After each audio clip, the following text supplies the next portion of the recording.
How did the most captivating speakers in history become skilled? Were they born with this innate ability to command a room and inspire others with their words?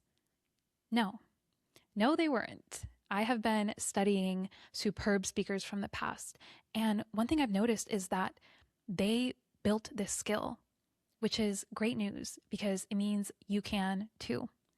And that's what I want to teach you how to do today. The exact lessons and practices that skilled speakers use to become these magnetic and persuasive and powerful speakers. Because when we hear a speech, that inspires us or motivates us or fills us with awe, we are hearing the end result. But what about all the lessons that the person had to go through and the skills they developed to get there? That's what we don't talk about as often. So today I'm going to pull back that curtain and give you a look at the exact practices that make you become a better speaker. Because I'm convinced that speaking well is a timeless skill that will serve you no matter where you end up.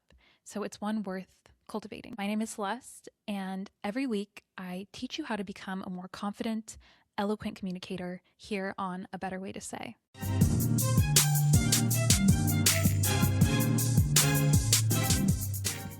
I have been studying, reading, marking up great speeches of the past. And one thing I've noticed, well, two, these speeches all contain confidence and clarity. That's what all these speakers give. And then they all have their own spin on it and their own unique rhetoric style. But confidence and clarity are at the heart of these moving public orations. So today, that's what I'm going to teach you how to improve. I sprinkled in a lot to help you understand what it takes to be a good speaker, but each skill ladders up to the next. So if you follow along, then by the end, you'll have the whole foundation, the pillars of superb speaking. So let's get started with the mindset shift. And that is, great speakers are made, not born. You might have heard this, but I want to make it concrete with a story. And it's a story about a speaker who you know, however, you likely don't know this about him. So it's 1937, it's a Harvard public speaking class, and a 20-year-old shuffles up to the front of the class to give his speech about the Supreme Court. He starts off strong, but less than a minute in, he starts wavering, saying and ums. Listeners can feel his nervousness, and he never truly recovers. He stammers on through the end of the speech, sits down, and leaves the class with a C+. However, 2 decades later, in 1961, this same speaker was delivering his inauguration address, where he urged Americans to ask not what your country can do for you, but what you can do for your country. This was John F. Kennedy, and he is someone who we'll be learning from today because he had that journey, that hero's journey, if you will, of being an altogether unconvincing and unimpressive speaker to one of the most revered and well-studied now speakers. So if you are someone who says, I'm just not good at public speaking, or I can speak well one-on-one, but when it comes to groups, I can't do that, or I'm better with numbers or art, I'm not a speaker, those are all limiting beliefs. You can build up this skill, and I want to teach you exactly how to do that. Let us get into the practices that great speakers adopt. Lesson number 1, great speakers study those who went before them. If you've ever spoken with someone or heard someone give a speech and they sound so effortless, like the words flow very naturally to them, the reason is they have studied people from the past. Think of it like a well to draw on. If you never study great words, if you don't have those circulating in your minds, then the well is going to be dry and your speech is going to feel stilted. It's going to feel difficult and arduous even to get out a normal phrase. But if you are surrounding yourself, immersing yourself in great speaking, then you're setting yourself that foundation for you to be able to be, again, a great speaker. JFK famously read voraciously. His wife talks about how she would find him reading all throughout the day, in the bath, at meals. She even said practically he read while driving. And that's a hint to us that reading is the first foundational level. We need to be immersing ourselves in great speech. So how do we do this? You simply need to pick some speeches that you love and start to read and even reread them. And the key here is repetition, not so much volume. You don't need to know 50, 100 speeches if you know 1 to 2 very well and you know them inside and out and you know the structure and how they work. You want to become intimately familiar with a few beautiful speeches, and that's going to serve you well as a foundation point. A stellar place to start is by learning the greats. So I have this tome, weapon, dumbbell. This is a compendium by William Safire, which, by the way, his last name has aura, in my opinion. But this has a load of beautiful speeches, and I've been going through some of them, definitely not all of them. Have you seen the size of that book? But that's been helping me get familiar with beautiful words. So you have an option to just look at speeches. That's one way to get started. The second is, if you don't prefer speeches, you can read poetry. So if poetry is more of your jam, if you're more of a snapper, then you can look up compendiums of poetry and start immersing yourself in that. Additionally, you want to be a listener of great language. So aside from simply reading, you want to hear, listen to people whose speech you admire and start to notice what phrases you like, what structure you like. I have in the show notes for you the guide called Eloquence Unlocked. So you can get that, and there's a place in there for you to log phrases and words that you like. And then you can come back to them, review them, and actually weave them into your vocabulary and weave them into your future speeches. I can't wait to hear them. That brings me to lesson number 2, which is that great speakers practice in public. Have you ever been so embarrassingly bad at something, but you stuck with it, and little by little, you became skilled? That's really how speaking goes. It's like a baby foal just born trying to walk on wobbly legs, and it stumbles and it falls, but it gets up and it tries again, and one day it will be a beautiful horse galloping around, but it had to stumble first. And that's how speech is. If you're wondering, how do I stop being nervous? How do I speak confidently in public and stop fumbling over my words or feeling this dread of public speaking? The only way out is through. You have to take experiences, you have to take opportunities to public speak, and those acts of public speaking are going to serve you more fully than 1,000 communication books could ever, because in the act, that is when you learn to stand on your own 2 feet. So yes, you will need to practice, and gasp, it will be in front of others. But how do the best speakers practice, and what can we learn from them? There are 2 major takeaways I want you to follow as you build up your speaking skills. The first is to practice gradually. When I was reading about JFK and how he moved from mediocre to magnetic, he first trained with small groups of people. He would speak to small, controlled groups. So we don't have to start with a TED Talk. We can start with giving a toast at a friend's birthday or speaking up in a meeting when we would normally be quiet. Start small and then gradually move your way up. And then if you do give your TED Talk, please invite me. I would love to come. But you can always grow from there. You don't need to start with something that's overly ambitious or scary. The second element, and I would say equally important, is to practice your delivery. The words on a page are not a speech. Safire says this in his book of many, many speeches. What makes a draft speech a real speech is the speaking of it, but without the articulation, without the strong presence of the deliverer, without the audience to be aroused. All you have is a polemic on a page. Translation: you make the speech. Your tone, your pacing, your volume, these all make up your delivery.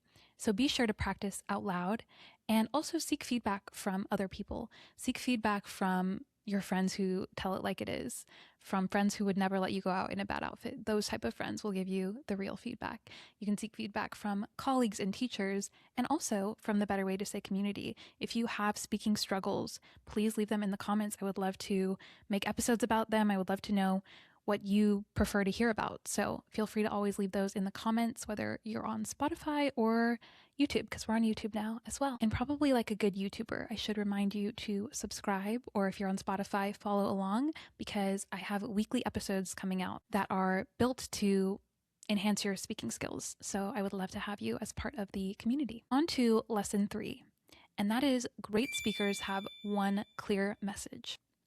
On a prior episode about how to make speaking practice fun, I talked about having an enemy. And for many of us, the enemy is lack of clarity. We ramble, or we lose our train of thought, or we don't have a clear structure for our speeches. And all of that really hinders the way our speech is received by the audience. So the remedy to this is structure. And William Safire calls it configuring the contours of conversation, which is a very alliteration heavy way of saying your speech needs form or it's going to fall flat. I guess that was alliteration too. Anyways, superb speakers have impact because they know exactly what they want to get across and they cut the fluff. If you've ever heard that saying, sorry, I wrote such a long letter, I didn't have time to write a short one, that rings true because to be precise takes intentionality. Anyone can ramble or write a super long speech, but if you want to be persuasive, impactful, memorable, not put your audience to sleep, then you need to have one clear message. So how do we do this? First, I want you to think of the one sentence summary. So the next time you're going to give a speech, think about what is the one takeaway I want my listeners to have. And that is going to be your focus, your guiding light, if you will, throughout the whole speech composition and the editing process. I have a friend who works in PR, and he says, I always tell my clients before they do an interview or a TV hit, open by telling the audience what you're going to tell them. Then in the middle, you tell them that thing. And then at the end, tell them what you just told them. And it's this adage in communications and in PR because it's impactful for the audience. You want them to have that one sentence takeaway. It should be immediately clear. The second thing is adding structure. There are myriad ways to do this, but I want to give you one, and it's from the 5 Canons of Rhetoric. So if you want me to do a full separate episode on the 5 Canons of Rhetoric, let me know in the comments. But today I want to focus on arrangement. Arrangement is, as it sounds, how you lay out your speech.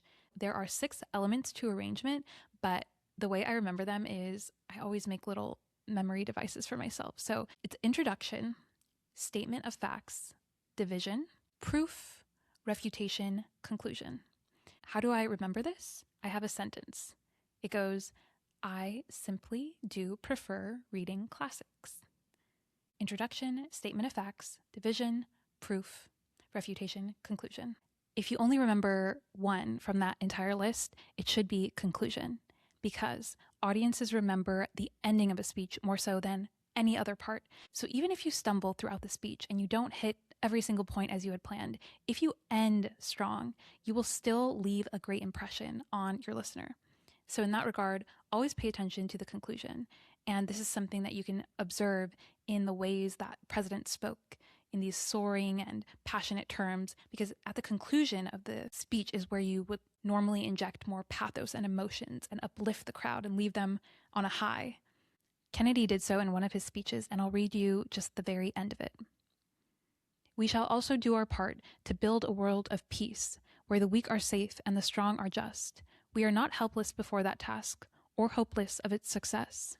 Confident and unafraid, we labor on, not toward a strategy of annihilation, but toward a strategy of peace. That last section, not toward a strategy of annihilation, but toward a strategy of peace, is a rhetorical figure called Antithesis. And that brings me to lesson 4. Great speakers paint with their words. Painting, what do I mean by this? I mean creating pictures in your audience's mind. Skilled speakers understand that if they want to be memorable, they need to speak in a way that solidifies a concept in the minds of their listener. And JFK famously loved poetry, read poetry often. He even was the one who gave the eulogy for Robert Frost when Robert Frost passed away. And in his speeches, you do see this rhythm, this repetition, this parallelism, this structure that I'm sure was influenced by the way that he read poetry. So if you want to have more beauty and memorable imagery in your own speeches, there are a couple of things you can do. The first is to immerse yourself in beautiful language and not just reading it, but reading it aloud. In the Eloquence Unlocked guide in the show notes, I have a section of daily and weekly practices. And one of the weekly practices is reading something out loud, hearing the words on your own tongue and understanding how to say these beautiful things is the next element, especially when you're practicing delivery. So make sure you're not just reading, but you're reading out loud.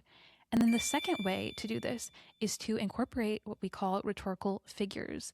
And these are ways that you can structure your speech that make the words sound more persuasive and memorable and unique. A lot of your favorite quotes probably use rhetorical figures, and there are so many out there to choose from, but I'm going to give you a few that you can start putting into your speech. You can try them out even today and see how they elevate your speaking skills. One rhetorical figure that's simple to weave into your language is epistrophe. You don't have to remember the name. It just requires you to end with the same word. And you've heard a lot of these before. For instance, government of the people, by the people, and for the people was given by Abe Lincoln. That's an example of epistrophe. Or there's another speech by JFK where he says, we don't need to find the Democratic answer or the Republican answer, but the right answer. And you hear that echo. It's almost like a drum beat on answer, answer, answer. So epistrophe is one that you can weave in. Another is called the periodic sentence. And this one is helpful if you want your audience to lean in until the very end of your sentence. And how it works is you want to bury the lead. So you'll start the sentence and then you'll add items and keep adding items until you crescendo at the top. For instance, instead of saying, we finally achieved our result, but we had to get through a lot of struggles, you would say, before overcoming this and then going through this, and only by surfacing this did we, and then you say the result. So essentially you're putting the most important part at the end to keep your audience tugged along, because our brains don't like open loops. We want to know what's next. So the periodic sentence is one way to do that. There's also antithesis, where you say one thing and then you state another. So united we stand, divided we fall is an example of antithesis. There are so many, and it's actually wildly easy to do this once you get the hang of doing antithesis. Don't overuse it, but I encourage you to play around with different rhetorical figures, learn some more, and start to incorporate them into your speeches. They might feel awkward at first, you might even stumble, but all stellar speakers once stumbled, so don't let that deter you. And don't let your speaking practice stop here. Be sure to follow the show. I have some fun series coming up, including the Sparkling Conversationalist series. So to get alerted when that drops, follow A Better Way to Say. And until next time, speak well.